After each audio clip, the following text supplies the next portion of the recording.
Hello friends, इस video में हम लोग पढ़ेंगे आपका जो है French revolution and the idea of nation. तो जनरली है क्या ना कि फ्रांसीसी क्रांति जो पहली स्पष्ट अभिव्यक्ति थी आपकी राष्ट्रवाद की, वो फ्रांसीसी क्रांति से है। ठीक है ना, फ्रांसीसी क्रांति से है। लेकिन 1789 से पहले जो फ्रांस में आपका शासन था वो एक निरंकुश राजाओं के हाथ में था। आप लोग निरंकुश का एब्सोल्यूटिस्ट एनसीईआरटी में आपका पेज नंबर आपका शायद फर्स्ट ही है, उसमें जो है वो उसका अर्थ होता है निरंकुश। निरंकुश दो शब्दों से मिलकर बना है, जिसमें अंकुश आप समझ सकते हैं जिस पर रोक लगाया जा सके। तो वहाँ पर 1789 से पहले जो है एक निरंकुश राजा के हाथ में शासन था, जिसमें कभी भी कोई लोग उस पर हस्तक्षेप नहीं कर सकते हैं। उनको बोलने की आज़ादी नहीं थी, प्रेस तो दूर की बात है।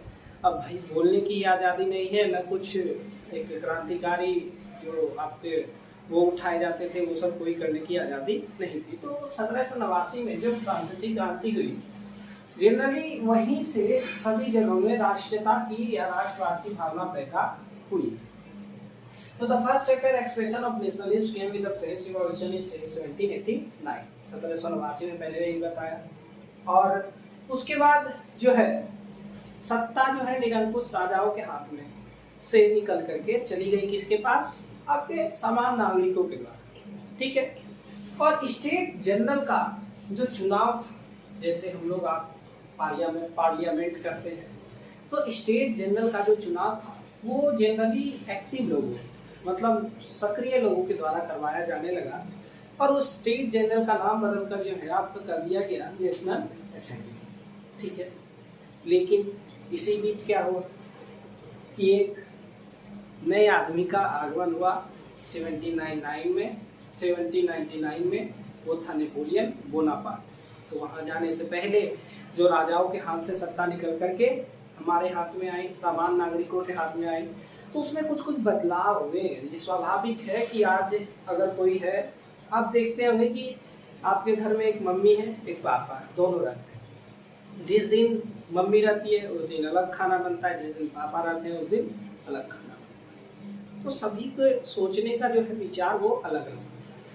फिर आता है the political and constitutional change that came in the wake of the French Revolution lead to the transfer of sovereignty from the monarchy to the body of French citizens। मैंने पहले ही बताया कि पॉलिटिकली राजनीतिक और कॉन्स्टिट्यूशनल जो है संवैधानिक तरीके से बहुत चेंज आए। कब? जब एक मोनार्की राजतंत्र के हाथ से सत्ता वहाँ के फ्रांस के सामान्य लोगों के हाथ में गई।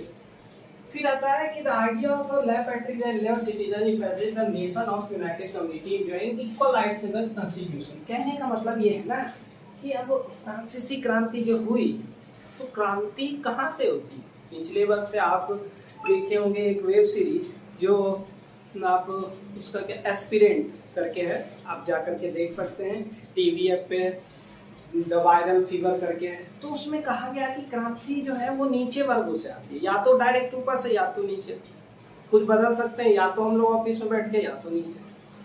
तो जनरली हुआ क्या था ना कि उनको जो प्रेरित किए, प्रोत्साहन दिए कि आप एक स्वतंत्र नागरिक के रूप में रह सकते हैं, तो प्रोत्साहन के लिए कुछ न कुछ का प्रयोग किया जाता है। जैसे आप अटल बिहारी वाजपेयी जी की एक कविता सुनिएगा, तो उनमें उन्होंने लिखा है कि 15 अगस्त का दिन कहता आज़ादी अभी अधूरी है, सपने सच होना बाकी है, रावी की शपथ अधूरी है, जिनकी लाशों पर पग धरकर आज़ादी भारत में है आई, वो अब तक है खाना बदोश, लाली काल की कुछ छाया छाई, ऐसे करके है।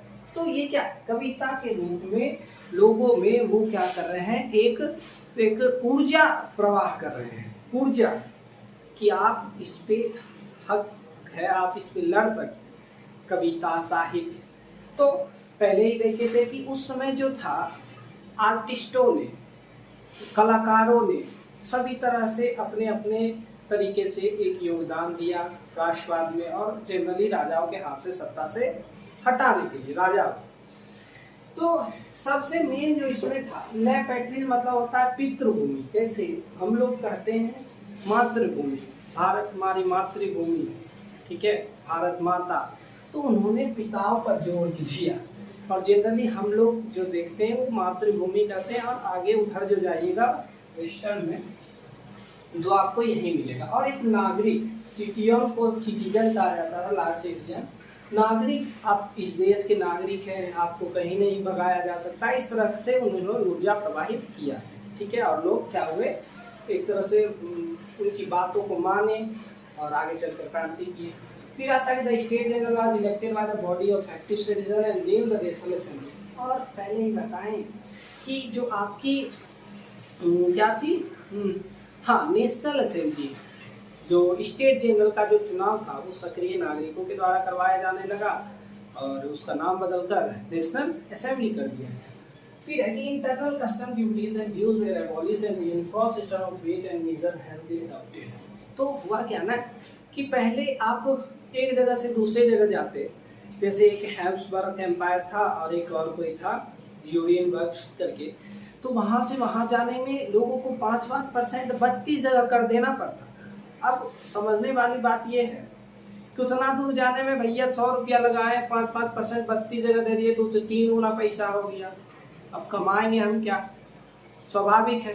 तो उन्होंने इंटरनल कस्टम ड्यूटीज जो कर थे आंतरिक, जैसे आप अब कोई बिहार से आपका उत्तर प्रदेश आने में सामान को 50% टैक्स लगा दिए, तो भैया 500 का चीज 50% कर ही लगा दिए, वहाँ जाके 750 रुपये दाम हो गया, कमाएगा आदमी क्या। तो उन्होंने इसको क्या किया, उस कर को खत्म किया, ठीक है, आंतरिक कर दिया। फिर आता है कि the revolutionaries further declare that it was the mission and dynasty of the French nation to liberate the people of Europe from deposition. तो उन्होंने क्या कहा, क्रांतिकारी जो थे उन्होंने कहा कि मेरा सोच है कि हम पूरे यूरोप में एक निरंकुश राजा के हाथ से राजतंत्र को उखाड़ करके फेंक दे। और इसमें उन्होंने मदद की आर्मीज धीरे धीरे देखिएगा कि student and other members of educated middle class began setting up Jacobin clubs. और जो मिडिल क्लास के लोग थे, थोड़े मोड़े पढ़े लिखे थे, विद्यार्थी थे, वो जैकोबिन क्लब बनाए, ठीक है। तो फिर आता है कि their activities and government prepared the way for French army to move in the Holland, Belgium, Switzerland much ever in the 1790s। तो 1790 के दशक में क्या हुआ, इन्होंने रास्ता साफ कर दिया और फ्रेंच आर्मी, फ्रांस के जो आर्मी थे बेल्जियम, स्विट्जरलैंड और इटली में जाकर के राष्ट्रीयता की भावनाओं जागृत किया, ठीक है। फिर आता है कि the French army began to carry the idea of nation abroad. पहले ही बताया कि और फ्रेंच आर्मी जो थे, फ्रांसीसी जो आर्मी थे फ्रांस के, वो अपने साथ एक राष्ट्र की भावनाओं को लेकर दूसरे प्रदेश में जा रहे हैं। और इसी बीच में how the return to monarchy Napoleon had no doubt struggle over in the France, but in the administrative field he had incorporated revolutionary principles in order to make the whole system very positive। कहने का मतलब ये है ना, इसी बीच में 1799 में आपका आगमन हुआ नेपोलियन बोनापार्ट का।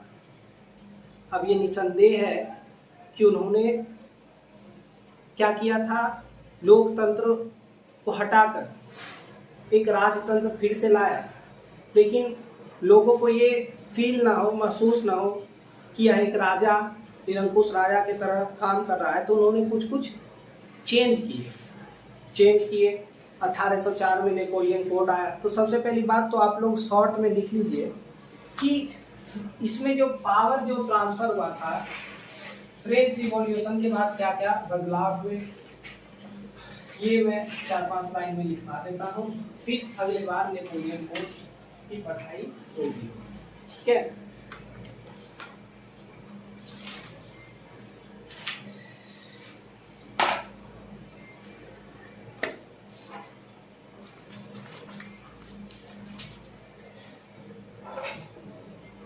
The French Revolution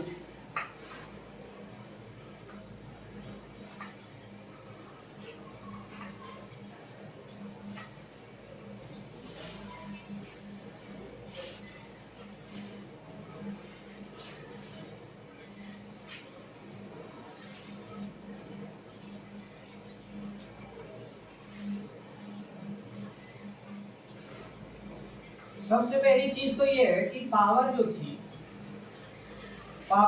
वो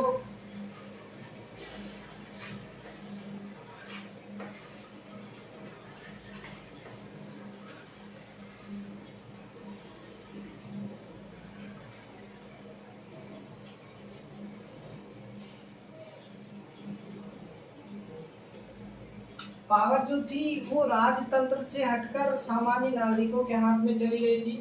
फिर है कि the 3 colour flag was chosen for France.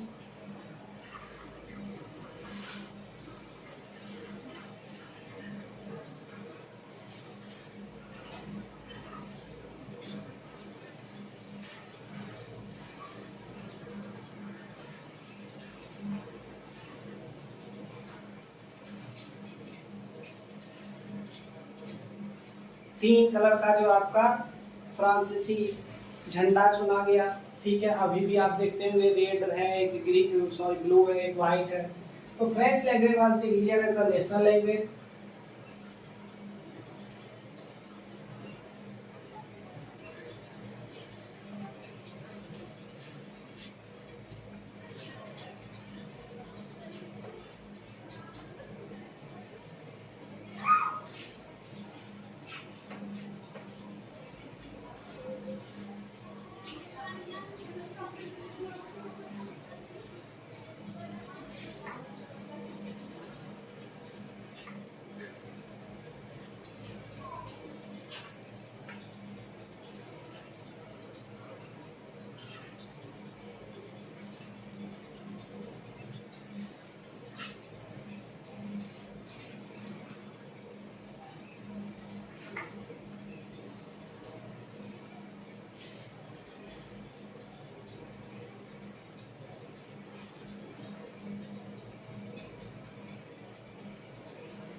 देखिए, सबसे पहली बात तो क्या है कि वो पूरा सारा आपको बता दिया कि French revolution and idea of nature वो क्या था कि फ्रांसीसी क्रांति और राष्ट्रीयता की या राष्ट्रवाद की भावना जो थी वो। उसके बाद जो ये आपका एक कुछ 4 पॉइंट है वो आपको लिखा है कि power transfer from monarch to common citizen.